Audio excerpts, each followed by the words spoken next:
Mark Dubowitz is here. He's the CEO of Foundation for Defense of Democracy. He's been studying this for decades. He's going to break down what Iran has, what Israel has, and what the target should be. Mark, great to see you. Thanks, Brian. So let's begin and talk about what Iran has. They have enough rockets to be able to hit any of these areas, correct? That is right. I mean, Iran has not only threatened to go after U.S. forces and our Gulf allies, it's hit our Gulf allies before in Saudi Arabia, in the UAE. And so our Gulf allies are afraid that Iran is going to use these missiles to attack them. So we're worried about our troops in Iraq. We're worried about our troops in Qatar. I got it.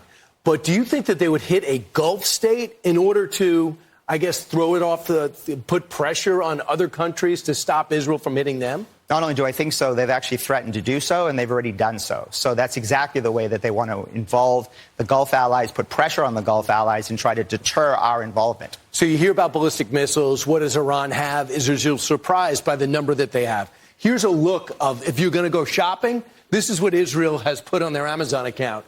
What rockets should we be thinking about, and what do you think is key for what these rockets are capable of?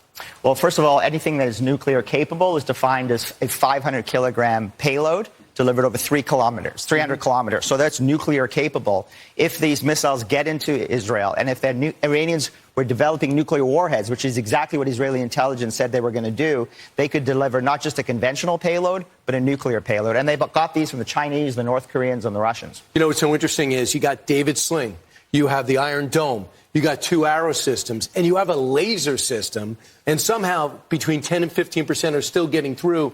This is the tougher question. Is there any rocket in particular that's giving the Israelis trouble more than they thought? Well, I think the Shahab 3s are very dangerous. I mean, they've got the largest ballistic missile inventory in the Middle East, 3,000 ballistic missiles, 2,000 of them capable of reaching Israel. And the Israelis, I think, have knocked out about 50% of their ballistic missile capability. The Israeli Air Force is hunting missile launchers. That's exactly what they're going after. They've knocked out about 30% of those. Not easy, a lot of them in the back of trucks. All right, now let's see what Israel has got and bringing to the table.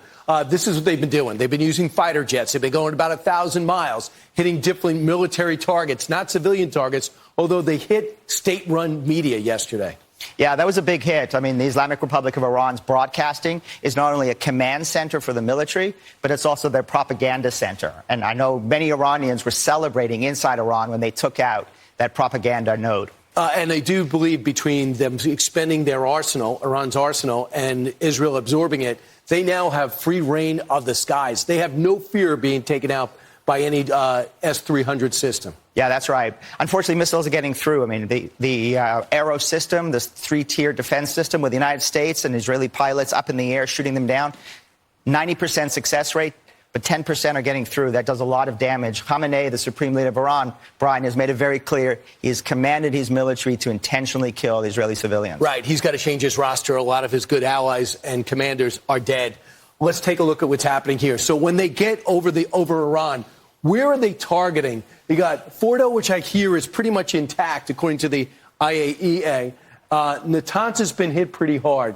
What about the other facilities? Yeah, I mean, the key nuclear facilities, they've destroyed Fordo enrichment facility, or I should say they've destroyed Natanz. Fordo is intact, deep underground, hundreds of meters underground. But they've gone after military bases and missile bases. They've gone after key nodes in the nuclear weapons program, taking out SPND, the Ministry of Defense.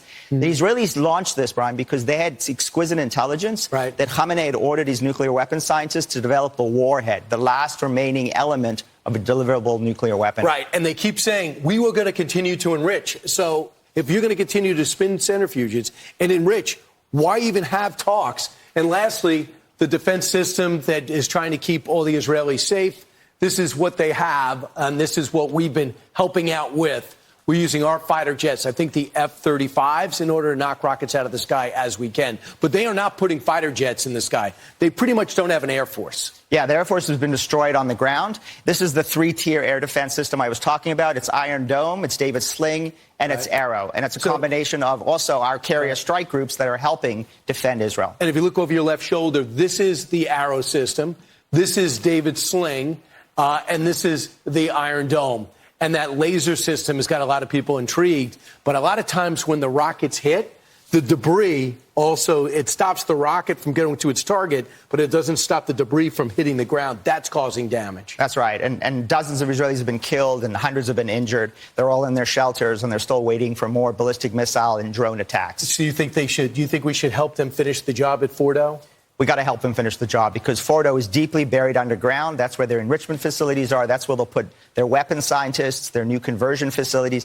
That's where they could break out to a nuclear weapon. We got the B-2 bombers. We got 30,000-pound massive ordnance penetrators. Only we can slice through the concrete, slice through the mountain under which the nuclear site is buried and take it out and end the nuclear weapons program once and for all. Unless they want to put people on the ground to go in and blow that thing up, it's hard to imagine even Mossad in a mountain trying to find out where the nuclear energy is and how they get out.